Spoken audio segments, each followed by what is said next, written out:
ఈరోజు ఉదయం 9 గంటల తరువాత ఆంధ్రప్రదేశ్ మంత్రివర్గాన్ని విస్తరించారు. అమరావతిలో 11 మంది నూతన మంత్రులు ప్రమాణ స్వీకారం చేశారు. భారత రాజ్యాంగం ప్రకారం రూల్స్ ప్రకారం ముఖ్యమంత్రి గారు ఎప్పుడు తలుచుకుంటే అప్పుడు కొన్ని పరిమితులకు లోబడి మంత్రివర్గాన్ని విస్తరించుకోవచ్చు, శాఖలు మార్చుకోవచ్చు. ఇది ప్రతి ప్రభుత్వంలోనూ జరిగేటటువంటి ఒక సాధారణమైన సంఘటనే. కొంతమందిని తొలగించడం, కొంతమందిని చేర్చుకోవడం. కానీ ఈ రోజున నూతన ఆంధ్రప్రదేశ్లో అమరావతి సాక్షిగా జరిగిన మంత్రివర్గ విస్తరణ ప్రజాస్వామ్యాన్ని నడి రోడ్డు మీద హత్య చేసిన చందంగా జరిగింది. ప్రజాస్వామ్యాన్ని నడి రోడ్డు మీద పెట్టి బట్టలు ఊడదీచినట్టుగా జరిగింది. ఎందుకంటున్నానంటే ఇది ఒక ప్రజాస్వామ్య దేశం. ఈ ప్రజాస్వామ్య దేశంలో ప్రజాస్వామ్యానికి ఒక మౌలికమైన సిద్ధాంతాలు ఉన్నాయి. భారతదేశానికి స్వాతంత్రం వచ్చిన దగ్గర నుంచి ఇప్పటి వరకు ఆ మౌలిక సిద్ధాంతాల మీదే భారతదేశం రాష్ట్రాలు పరిపాలన జరుగుతూ ఉన్నది. కానీ తొలిసారిగా ప్రజాస్వామ్యాన్ని అపహాస్యం చేసినటువంటి వ్యక్తి నారా చంద్రబాబు నాయుడు గారని చెప్పక తప్పదు. ప్రజాస్వామ్యంలో అనేక పార్టీలు పోటీ చేస్తాయి. అత్యధికంగా సీట్లు వచ్చినటువంటి రాజకీయ పార్టీ, సకానికి మించి సీట్లు వచ్చినటువంటి రాజకీయ పార్టీ ప్రభుత్వాన్ని ఏర్పరుస్తుంది. అంతకన్నా తక్కువ వచ్చినటువంటి రాజకీయ పార్టీలు అపోజిషన్లో కూర్చుంటాయి. కానీ చిత్రమైన విషయం ఏమిటంటే అపోజిషన్లో కూర్చున్నటువంటి వారు కూడా మంత్రులు అవడానికి అవకాశం కల్పించారు చంద్రబాబు నాయుడు గారు. 67 మంది శాసనసభ్యులతో ప్రధాన ప్రతిపక్షంగా ప్రజలు నిర్ణయించినటువంటి రాజకీయ పార్టీలో 4 శాసనసభ్యుల్ని మంత్రివర్గంలోకి తీసుకున్నారు. అంటే అర్థమవుతున్నది ఏమిటంటే ఈ రాష్ట్రంలో కానీ దేశంలో కానీ ప్రజాస్వామ్యంలో కానీ మంత్రి కావాలి అంటే అధికారంలో మెజారిటీ పక్షాలు వహించినటువంటి రాజకీయ పార్టీలో మంత్రి కావాల్సిన అవసరం లేదు. శత్రు పార్టీలో శాసనసభ్యుడైనా సరే మంత్రి కావచ్చుననేటువంటి ఒక దౌర్భాగ్యమైన అప్రజాస్వామికమైనటువంటి సిద్ధాంతాలను ఇవాళ రాష్ట్రంలో చంద్రబాబు నాయుడు గారు ప్రారంభించారు. పైగా నాకు ఆశ్చర్యం వేసింది, వాళ్ళందరూ ప్రమాణ స్వీకారం చేసేటప్పుడు టీవీల ముందు చూసాం. వారు ప్రమాణ స్వీకారం చేసే ముందే ఒక మాట మాట్లాడతారు. శాసనము ద్వారా నిర్మితమైన భారత రాజ్యాంగం పట్ల నిజమైన విశ్వాసము, విధేయత చూపుతానని. ఈ మంత్రులందరూ ప్రమాణ స్వీకారం చేశారు. వాళ్ళే శాసనము ద్వారా నిర్మితమైన భారత రాజ్యాంగాన్ని గౌరవించటం అంటే శాసన ఉల్లంఘన చేయటమా? మీ ప్రమాణ స్వీకారమే శాసన ఉల్లంఘన. ఎవరైతే వైఎస్ఆర్ కాంగ్రెస్ పార్టీ తరఫున ఫ్యాను గుర్తు మీద మా రెక్కల కష్టంతో, మా ధనంతో, మా ఓట్లతో ఎన్నికైనటువంటి శాసనసభ్యులు శాసన ఉల్లంఘన చేసి మంత్రి పదవికి ప్రమాణ స్వీకారం చేస్తుంటే ఇంతకన్నా ఘోరమైన ప్రజాస్వామ్య అపచారం ఏముంటుందని అడుగుతా ఉన్నా. ఒక పార్టీ తరఫున గెలిస్తే మరొక పార్టీకి వెళితే ఆ పార్టీకి రాజీనామా చేసి వెళ్ళాలి. రాజీనామా చేయకపోతే యాంటీ డిఫెక్షన్ లా ప్రకారం అతని సభ్యత్వం కోల్పోవాలి.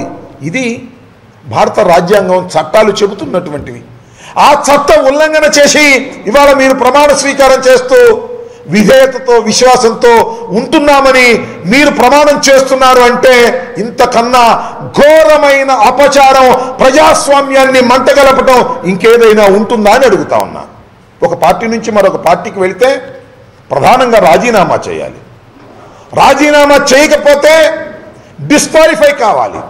వాళ్ళంతటా వాళ్ళు డిస్క్వాలిఫై కాకపోతే ఏ పార్టీ నుంచి అయితే అవతల పార్టీలోకి వెళ్ళారో ఆ పార్టీ తరపున మేము స్పీకర్ గారికి వీళ్ళని డిస్క్వాలిఫై చేయమంటే గౌరవ స్పీకర్ గారు వాళ్ళని డిస్క్వాలిఫై చేయరు, వాళ్ళని అలాగే శాసనసభలో కొనసాగిస్తారు. గౌరవ స్పీకర్ గారు ఇలా చేస్తే రాజ్యాంగాన్ని కాపాడవలసినటువంటి వ్యవస్థ గవర్నర్ వ్యవస్థ. ఆ వ్యవస్థే ఇంత దారుణంగా వైసీపీకి చెందినటువంటి శాసనసభ్యుల్ని ప్రమాణ స్వీకారం చేయించేటటువంటి పరిస్థితిలోకి గవర్నర్ గారే వస్తే, కంచే చేను వేస్తే ఎవరికి చెప్పుకోవాలంటున్నా? ఇంకా ప్రజాస్వామ్య విలువలు ఈ భారత గడ్డ మీద ఉన్నాయా? ప్రజాస్వామ్యాన్ని నమ్మాలా? ఏమిటి దారుణం, ఏమిటి ఘోరం అని అడుగుతా ఉన్నా. ఏ చంద్రబాబు నాయుడు గారు, మీరు అత్యధిక సీట్లతో ఈ రాష్ట్రాన్ని పరిపాలించమని ఆంధ్ర రాష్ట్ర ప్రజలు మిమ్మల్ని ఆశీర్వదించి మిమ్మల్ని అధికారం అప్పచెప్పారే. మీ పార్టీలో శాఖలు నిర్వహించేటటువంటి వ్యక్తులు కానీ సమర్థులు కానీ లేరా? ఎందుకు వైసీపీ నుంచి కొనుక్కొని వారిని మీరు అధికారంలోకి తీసుకురావడానికి ప్రయత్నం చేస్తున్నారు, ప్రయత్నం చేశారు అంటే ఏమిటి మీ ఉద్దేశం? అంటే మా మనోధైర్యాన్ని దెబ్బతీద్దామనే? పిచ్చి మాట, మీ వల్ల కాదు. వైఎస్ఆర్ కాంగ్రెస్ పార్టీ మనోధైర్యాన్ని దెబ్బతీయటం కానీ, వైఎస్ఆర్ కాంగ్రెస్ పార్టీ మనోధైర్యాన్ని దొంగిలించటం కానీ చంద్రబాబు నాయుడు గారు నీ తరం కాదు కదా, నిన్ను పుట్టించిన వాడి తరం కూడా కాదని మనం చేస్తున్నాం. ఎందుకంటే నువ్వే మనోధైర్యాన్ని కోల్పోతున్నావు. ఎదుటి రాజకీయ పక్షంలో శాసనసభ్యులు మంత్రులుగా లేకపోతే నీకు ప్రమాదమని నువ్వే మనోధైర్యాన్ని కోల్పోతున్నావు చంద్రబాబు నాయుడు గారు. సైకిల్ గుర్తు మీద నిన్ను గెలిపించినటువంటి ప్రజలందరినీ మోసం చేసి ఫ్యాను గుర్తు మీద గెలిచినటువంటి శాసనసభ్యుల్ని మంత్రులుగా తీసుకుని నువ్వు మనోధైర్యాన్ని నువ్వు కోల్పోతున్నావు తప్ప వైఎస్ఆర్ కాంగ్రెస్ పార్టీ మనోధైర్యాన్ని కోల్పోయే పరిస్థితి లేదు కదా. దిగునీకృతమైన మనోధైర్యంతో ముందుకు సాగుతుందనే విషయాన్ని కూడా దయచేసి గమనించమని మనవి చేస్తున్నా. ఏంటో నాకు అర్థం కానటువంటి అంశం నేను అడుగుతా ఉన్నా. ఆంధ్ర రాష్ట్ర ప్రజానీకాన్ని ప్రజాస్వామ్యం 3 పూలు 6 కాయలుగా వెదజల్లాలని కోరుకునేటటువంటి ప్రజాస్వామ్యవాదులందరూ కూడా ఒక్కసారి ఆలోచన చేయమని మనవి చేస్తున్నా. ఏమొచ్చింది చంద్రబాబు నాయుడు గారికి? ఎందుకు చంద్రబాబు నాయుడు గారు ఎదుటి పార్టీల వాళ్ళని తీసుకొని మంత్రులుగా చేయాలని ప్రయత్నం చేస్తున్నారు? ఏమొచ్చింది గవర్నర్ వ్యవస్థకి? గవర్నర్ రాజ్యాంగాన్ని కాపాడవలసినటువంటి గవర్నర్, రాజ్యాంగాన్ని కాపాడవలసినటువంటి గవర్నరే నడి రోడ్డు మీద రాజ్యాంగాన్ని తూట్లు పొడుస్తూ ఉంటే ఈ వ్యవస్థలు ఏమైపోతాయి అంటున్నా. ఇవాళ ఇదేదో కొత్త సాంప్రదాయాన్ని ఏర్పాటు చేస్తే ఇది ఇంతటితో ఆగుతుందా అని అడుగుతా ఉన్నా. ఇదే సమస్య, ఇలాంటిదే తలసాని శ్రీనివాస్ యాదవ్ గారు తెలుగుదేశం పార్టీ మీద గెలిచి టీఆర్ఎస్లో చేరి మంత్రిగా ప్రమాణ స్వీకారం చేసిన రోజున ఈ గౌరవ నారా చంద్రబాబు నాయుడు గారు ఏం మాట్లాడారయ్యా? ఒక్కసారి గుర్తుందా మీకు? చంద్రబాబు నాయుడు గారు ఇది ధర్మం కాదని మాట్లాడారు. సంతలో పశువుల్ని కొన్నట్టుగా కొంటున్నారన్నారు. తెలుగుదేశం పార్టీ నుంచి ఎన్నికైనటువంటి శాసనసభ్యుడిని తీసుకెళ్లి మంత్రిగా చేసుకోవడం సిగ్గులేదా అన్నారు. ఆ మాటలన్నీ ఏమయ్యాయి చంద్రబాబు నాయుడు గారు? ఎదుటివాడికి చెప్పేటందుకే నీతులు ఉంటాయా? మీరు ఆచరించడానికి నీతులు ఉండవా? ఏమిటి ఘోరమైనటువంటి అప్రజాస్వామికమైన విధానం అని అడుగుతా ఉన్నా. కొన్ని సాంప్రదాయాలు ఉన్నాయి, కొన్ని పద్ధతులు ఉన్నాయి. ఆ పద్ధతుల ప్రకారం, సాంప్రదాయం ప్రకారం ప్రజాస్వామ్యం నడవలసిన దేశంలో కొన్ని వరుసలు వావులు కూడా ఉంటాయి. మనం చూసాం, వరుసలు వావులు, తండ్రి కూతురు, తమ్ముడు అన్న, మేనగోడలు, వదిన, ఇలాంటి సాంప్రదాయాలు చాలా ఉన్నాయి. ఇలాంటి బంధుత్వాలు ఉన్నాయి. మేనగోడలు చేసుకోవచ్చు, కానీ అప్పుడప్పుడు మనం చూస్తుంటాం కూతుర్ని రేపు చేసిన తండ్రి అని చూస్తాం. ఉన్మాదం. చంద్రబాబు నాయుడు ఆ ఉన్మాదానికి నీకు తేడా ఏమిటంటున్నా?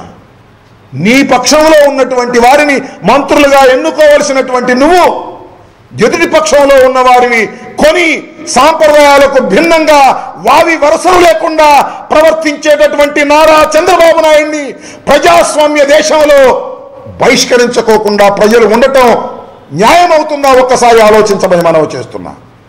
ఎన్ని ఆటుపోట్లను ఎదుర్కొనైనా వైఎస్ఆర్ కాంగ్రెస్ పార్టీ ధీటుగా నిలబడేటటువంటి ప్రయత్నమే చేస్తుంది తప్ప కించిత్తు కూడా మనోధైర్యాన్ని కోల్పోదని మనం చేస్తున్నాం. ఎందుకంటే